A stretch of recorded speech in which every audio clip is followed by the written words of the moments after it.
అయ్యో ఏమనలేదే కురుమయ్య స్వామి నిన్నేమనలేదయ్యా అయ్యో ఏమనలేదే కురుమయ్య స్వామి నిన్నేమనలేదయ్యా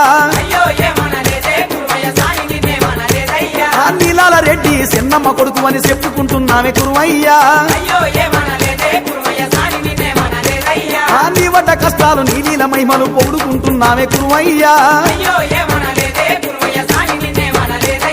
అయ్యో ఏమనలేదే అయ్యో ఏమనలేదే అయ్యో ఏమనలేదే అయ్యో ఏమనలేదే గుట్ట గుట్ట తిరిగినాడే కురుమయ్య గుడి గుండం కట్టినారయ్యా అన్నట్టున్నట్టు తిరిగినాడే కురుమయ్య నాగలోకం చేరినాడయ్యా ఆ కురుమయ్య చెన్నయ్య వరాన పుత్రుడు ఆదిలో జనమెత్తినాడయ్యా అయ్యో ఏమనలే